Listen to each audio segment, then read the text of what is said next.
পৌষ পৌষ সোনার পৌষ এসো পৌষ যেও না জন্ম জন্ম ছেড়ো না, না যেও ছাড়িয়ে পৌষ না যেও ছাড়িয়ে, স্বামী পুত্র ভাত খাবে কটরা ভরিয়ে।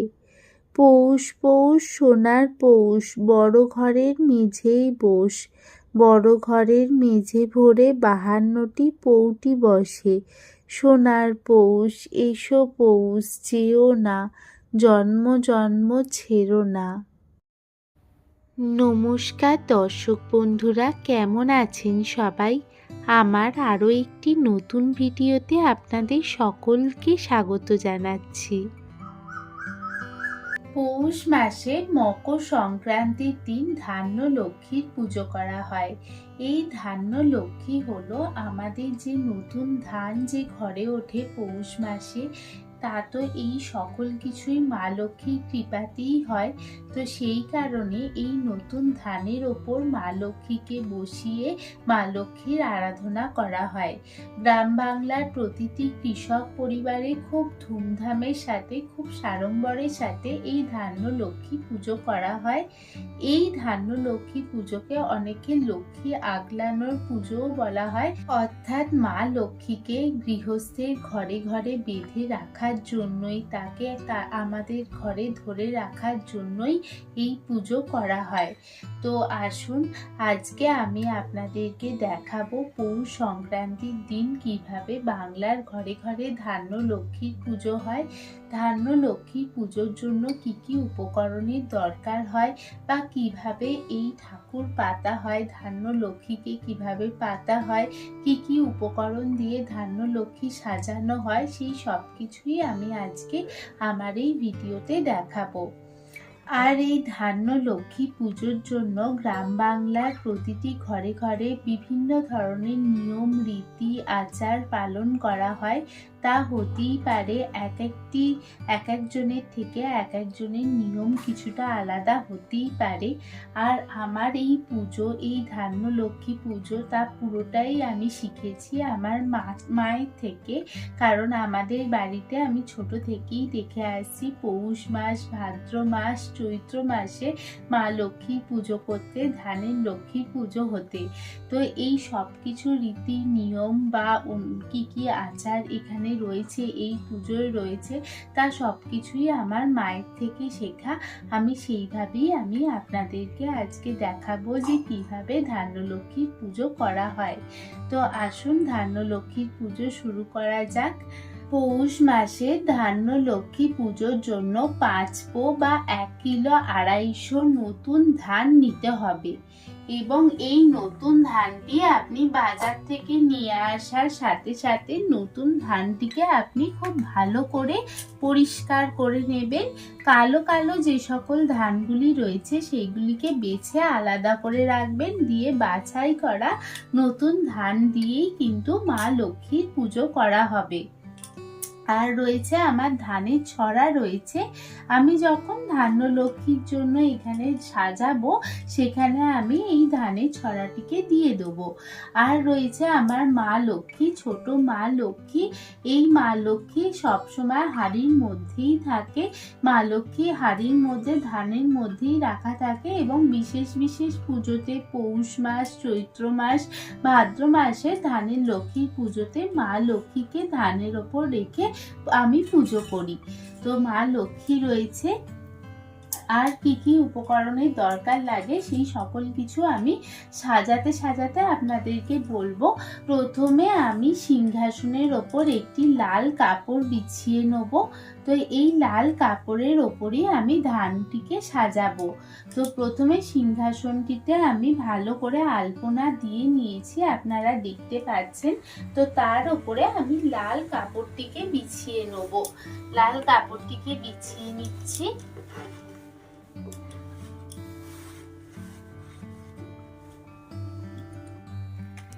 আমার লাল কাপড় বিছানো হয়ে গেছে। এবার খুব আস্তে আস্তে আমি ধানগুলিকে সাজিয়ে নেব। তো আসুন ধানগুলিকে সাজিয়ে নিই। প্রথমে মাঝখানে 1 মুঠো করে ধান সাজাবো।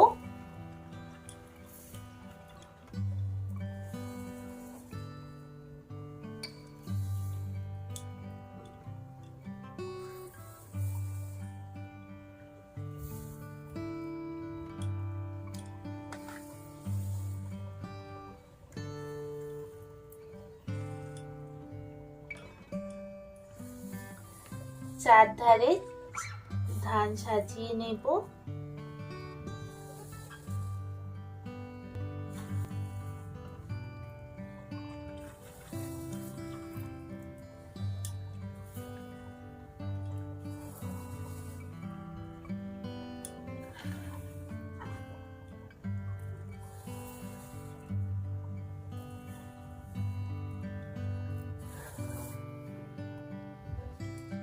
এইভাবে আমি ধানটিকে সাজিয়ে নিয়েছি। এরপর আমি এই কুনকের মধ্যে স্বস্তিক চিহ্ন এঁকে নেব। তো স্বস্তিক চিহ্ন আর একবার এঁকে নিয়ে আমি কুনকের মধ্যে উপর উঁচুপুর করে ধান ভর্তি করব। নতুন ধান এইভাবে আমি নিয়ে নিলাম কুনকের মধ্যে।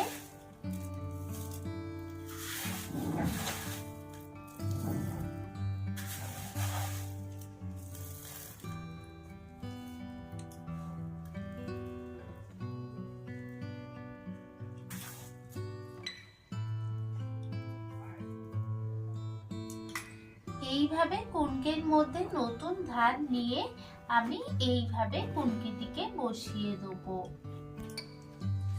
আর বাদ বাকি যে ধান আছে তা আমি চারিদিকে দিয়ে দেবো।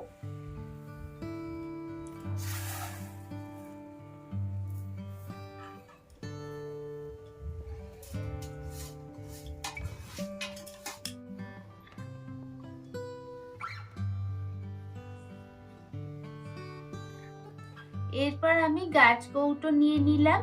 গাছ কৌটোর মধ্যে আমি নতুন ধান ভর্তি করে দেবো।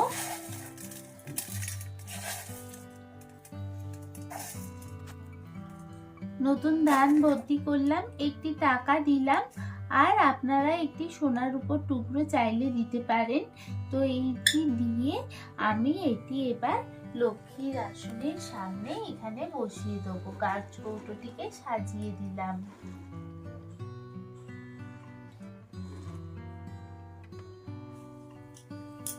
একইভাবে আরেকটি গাছ কৌটো আমি নিয়ে নিয়েছি। তো সেটিকেও আমি একইভাবে যেরকম আগেরটিতে করলাম একটি টাকা দিয়ে ধান ভর্তি করে দিয়ে আমি গাছ কৌটোটিকে আমি আসনে সাজিয়ে দেবো। এরপর মা লক্ষ্মীকে আমি ধানের কুনকের ওপর বসাবো। তো মা লক্ষ্মীকে আমি ধানের কুনকের মধ্যে বসালাম। আপনারা চাইলে এই ধানের ওপরে পটও ব্যবহার করতে পারেন, মা লক্ষ্মীর পট দিয়েও বসাতে পারেন। তো মা লক্ষ্মীকে আমি বসালাম।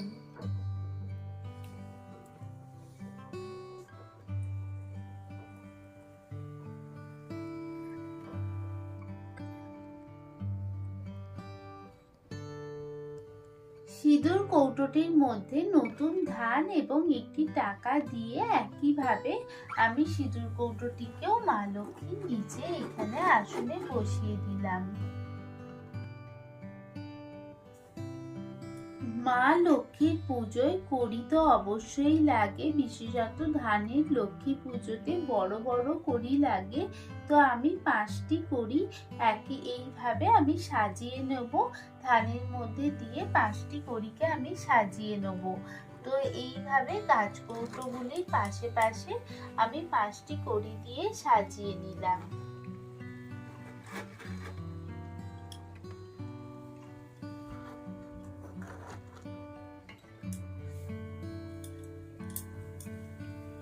সিঁদুর কৌটোর মধ্যে শাখা পলা নোয়া আমি দিয়ে দিলাম, সিঁদুর কৌটোর মধ্যে সাজিয়ে দিলাম।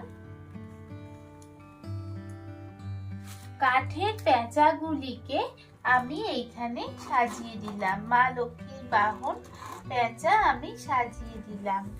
2টি পেঁচা আমি পাশাপাশি সাজিয়ে দিলাম দুই ধারে।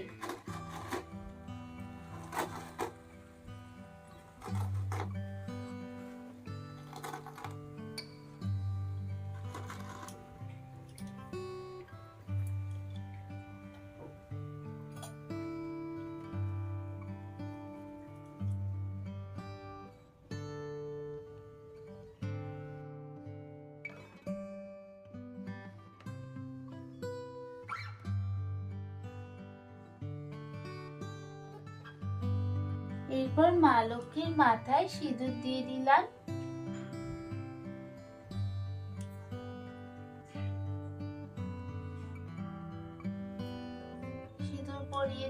মাকে। এরপর চেলি দিয়ে মাকে সাজিয়ে নেব। চেলি দিয়ে মাকে আচ্ছাদন করে দেবো। চেলি দিয়ে মাকে সাজিয়ে দেওয়ার পর আমি এই ধানের শীষটিকে সাজিয়ে দেবো, মা লক্ষ্মীর কাছে দিয়ে দেবো ধানের শীষটিকে।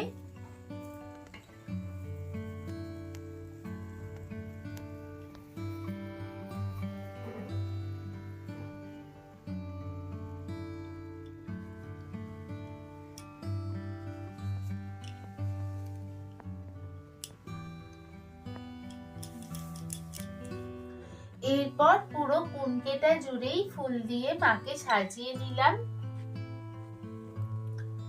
ফুল দিয়ে ফুলের মালা দিয়ে দেবো মায়ের গলায়।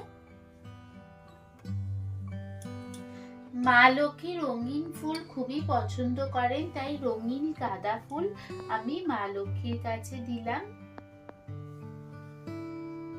এরপর আমি এখানটিকে খুব ভালোভাবে সাজিয়ে নেব, মা লক্ষ্মীর সিংহাসনটিকে খুব ভালোভাবে সাজিয়ে নেব ফুলের দ্বারা।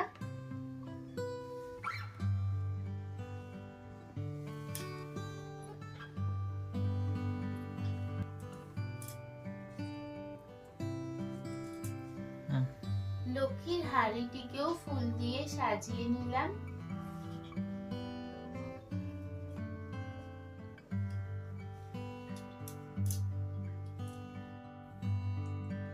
এরপর মা লক্ষ্মীর কাছে আমি দিয়ে দিলাম সুপুরি আর পদ্ম বীজ, ভালোভাবে সাজিয়ে দিলাম।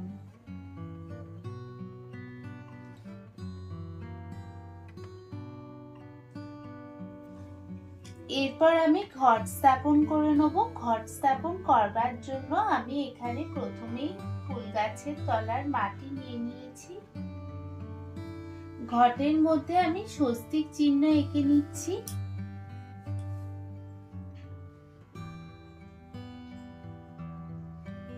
আমি ঘটে স্বস্তিক চিহ্ন এঁকে নিয়েছি।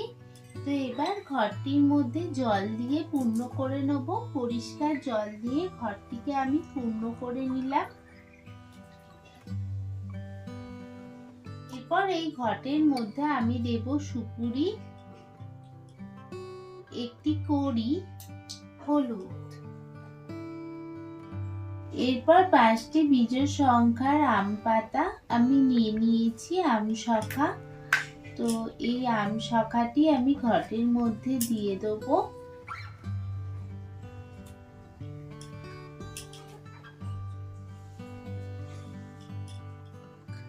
আম শাখাটিকে আমি ঘটের মধ্যে স্থাপন করলাম।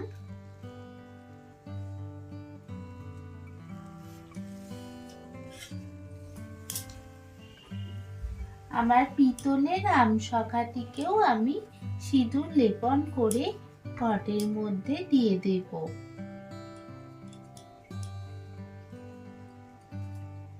এর মধ্যে দিয়ে দেওয়ার পর আমি দিয়ে দিলাম পান পাতা। তো পান পাতা আমি এইভাবে দিয়ে দিলাম।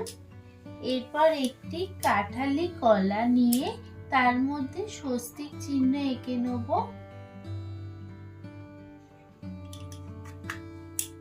চিহ্ন এঁকে নিলাম, দিয়ে কাঁঠালি কলাটিকে আমি দিয়ে দিলাম ঘটের মধ্যে। দিলাম হরিতকি। আর যে স্থানে আমি ঘরটি স্থাপন করব সেখানে আমি একটু ধান ছড়িয়ে নেব। একটু ফুল দিয়ে নিলাম।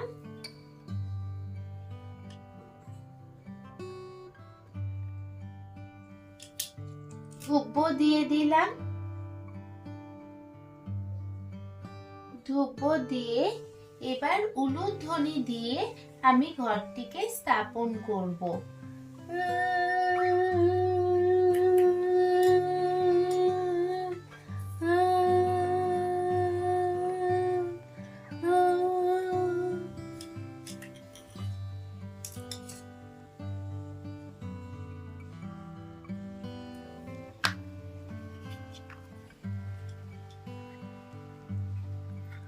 এরপর মাকে প্রদীপ দেখিয়ে আমি মায়ের পুজো শুরু করব।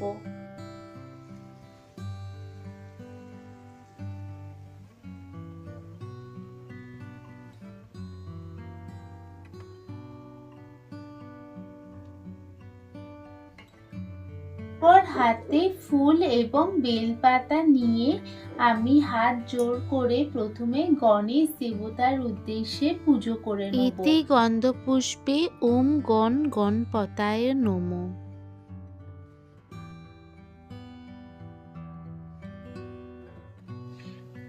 এরপর হাতে ফুল নিয়ে নারায়ণের উদ্দেশ্যে প্রণাম করব। ওম নমো ব্রাহ্মণ্য দেবায় গো ব্রাহ্মণ্য হিতায় চ জগদ্ধিতায় কৃষ্ণায় গোবিন্দায় নমো নমঃ। পাপোহং পাপ কর্মাহং পাপাত্মা পাপ সম্ভব ত্রাহিমাং পুণ্ডরীকাক্ষং সর্ব পাপ হর হরি।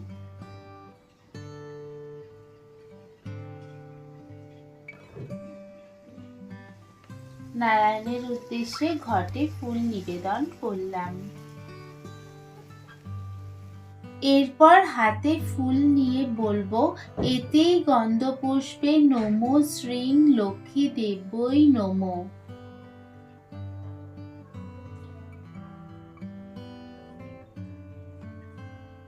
ঘটে মা লক্ষ্মীর উদ্দেশ্যে আমি ফুল নিবেদন করলাম।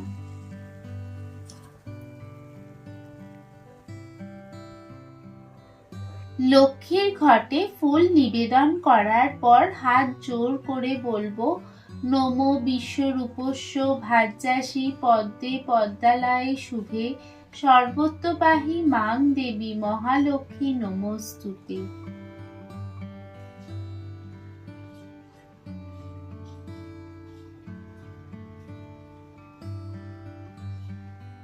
মা লক্ষ্মীর উদ্দেশ্যে মঙ্গল অর্ঘ্য নিবেদন করব। মঙ্গল অর্ঘ্য নিবেদন করার জন্য আমি পান পাতা নিয়ে নিয়েছি, তার মধ্যে সুপুরি কড়ি হলুদ এবং আলতা এবং সিঁদুর ফুল দিয়ে আমি মা লক্ষ্মীর চরণে এটি নিবেদন করব। তো মা লক্ষ্মীর চরণে আমি মঙ্গল অর্ঘ্য নিবেদন করলাম।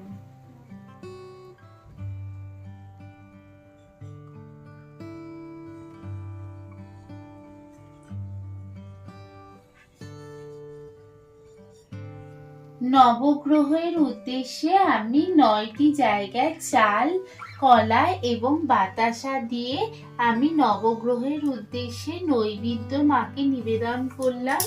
এটি নবগ্রহের উদ্দেশ্যে আমি নিবেদন করলাম। এইখানে আমি লক্ষ্মী এবং নারায়ণের জন্য পৃথকভাবে নৈবেদ্য নিবেদন করেছি। তার জন্য একটি জায়গায় আতপ চাল বাতাসা এবং কলা এবং অপর জায়গায় আতপ চাল বাতাসা কলা এবং ফুল দিয়ে লক্ষ্মী এবং নারায়ণের উদ্দেশ্যে আমি নৈবেদ্য নিবেদন করেছি। দিলাম পানির জন্য জল রেখেছি।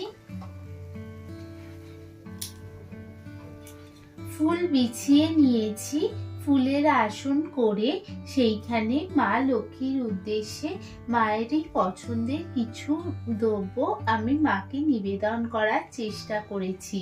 রেখেছি খই মুরকি গুড়ের বাতাসা পাটালি সন্দেশ, এটি মা লক্ষ্মীর উদ্দেশ্যে রেখেছি। এবং মকর সংক্রান্তিতে মা লক্ষ্মীর পুজোর জন্য কিন্তু পিঠে পুলি দিতে হয়। তো মা লক্ষ্মীর পুজোয় মাকে আমি দুধ পিঠে করে আমি মাকে সেটি নিবেদন করেছি। তো দুধ পিঠে আমি মা লক্ষ্মীর উদ্দেশ্যে নিবেদন করেছি, রেখেছি। আমার সাধ্যমতো দেওয়ার চেষ্টা করেছি। মা লক্ষ্মীর উদ্দেশ্যে কিছু মিষ্টি মাকে নিবেদন করেছি। আর রেখেছি 3 রকম ফল মায়ের উদ্দেশ্যে আমি নিবেদন করার চেষ্টা করেছি। 3 রকম ফল নিবেদন করেছি।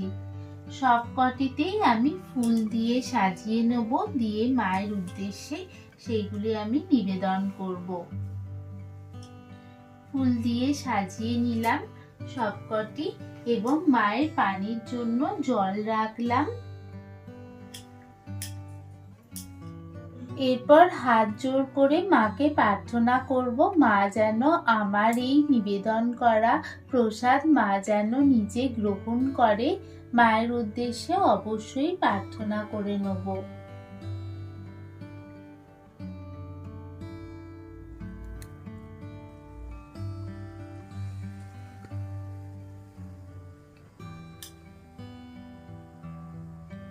এরপর হাতে ফুল নিয়ে মা লক্ষ্মীকে পুষ্পাঞ্জলি দেব। নমস্তে সর্বভূতানাং বরদাসী হরিপ্রিয়ে যা গতিস্তাং প্রসন্নান্নাং সা মে ভুয়াত্ম দর্শনাথ।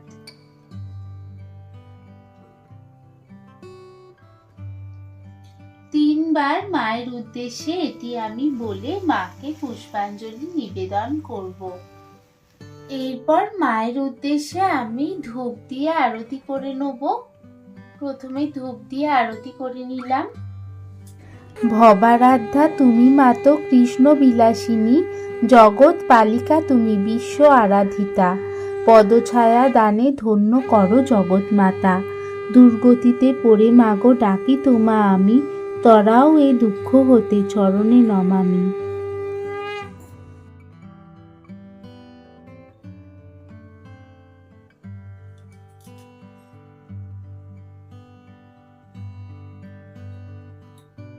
ধূপ দিয়ে আরতি করার পর আমি পঞ্চপ্রদীপ দিয়ে ঠাকুরের আরতি করে নেব। পঞ্চপ্রদীপগুলিকে জ্বালিয়ে নিচ্ছি।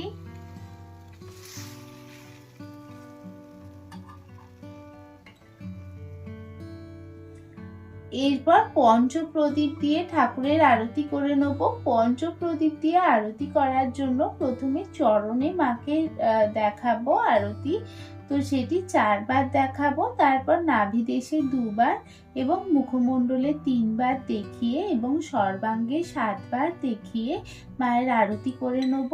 তো আসুন পঞ্চপ্রদীপ দিয়ে মায়ের আরতি করে নিচ্ছি। রাস অধিষ্ঠাত্রী তুমি দেবী রাসেশ্বরী, সকলেরই তব অংশ আছে যত নারী, গোলকে কমলা তুমি মাধব মোহিনী, ক্ষীরোদ সাগরে তুমি ক্ষীরোদ নন্দিনী, স্বর্গলক্ষ্মী তুমি মাগো ত্রিদীপ মণ্ডলে, গৃহলক্ষ্মী রূপে তুমি বিরাজ ভূতলে, তুমি তুলসী গঙ্গা পতিত পাবনী, সাবিত্রী বিরিঞ্চিপুরে বেদের জননী, কৃষ্ণ প্রাণেশ্বরী তুমি কৃষ্ণ প্রাণাধিকা, তুমিই আগমে ছিলে দাপরে রাধিকা। এরপর কর্পূর জ্বালিয়ে মায়ের আরতি করে নেব। সৃজন পালন লয় যাহার কটাক্ষে হয়, বন্দি সেই লক্ষ্মী নারায়ণ, ভূমিতে করিয়া নতি পদে যেন থাকে মতি, যেন পাই চরণ যুগল, চরণে প্রার্থনা মোর বিপদে পড়েছি ঘোর, যেন মাগো পাই দিব্য জ্ঞান, এ অধম দীনজনে কৃপা করো নিজ গুণে, গৃহে মোর করো অবস্থান। কর্পূর দিয়ে আরতি করার পর জল শঙ্খের মধ্যে জল দিয়ে ঠাকুরের আরতি করে নেব। তুমি মা কদম্ব মালি কদম্ব কাননে, বন অধিষ্ঠাত্রী মাগো তুমি বনে বনে, রাজলক্ষ্মী তুমি মাগো নরপতিপুরে, সবাকার গৃহলক্ষ্মী তুমি ঘরে ঘরে, অপরাধ ক্ষমা করো দুঃখ বিনাশিনী, অন্নদা বরদা মাতা বিপদ নাশিনী। আরতি করার পর আমি মায়ের ব্রতকথা পাঠ করব। এটি পৌষ লক্ষ্মীর ব্রতকথা এবং আপনারা পরিবারের সকলে মিলে যখন এই ব্রতকথা পাঠ হবে সকলে মিলে সেই ব্রতকথা পাঠ শুনবেন। এটি কিন্তু পৌষ লক্ষ্মীর পুজোর অন্যতম প্রধান অঙ্গ, যে মায়ের পাঁচালি পাঠ। তো আসুন পৌষ লক্ষ্মীর ব্রতকথা আমি পড়ে শুনি এবং সকলে পরিবারের সকলে মিলে সেটি শুনি। তো আসুন।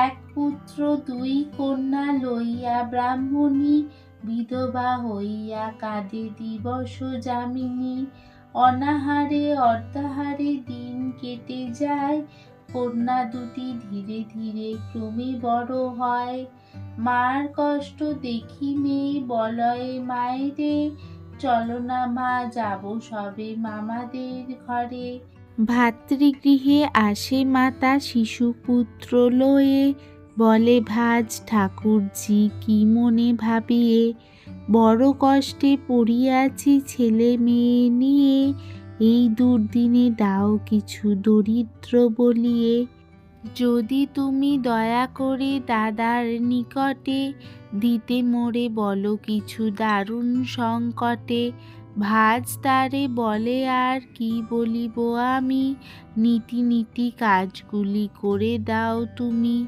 খুদ কুড়ো যা জুটিবে লয়ে যেও ঘরে, বিপাকে ব্রাহ্মণী পরে সেই মত করে।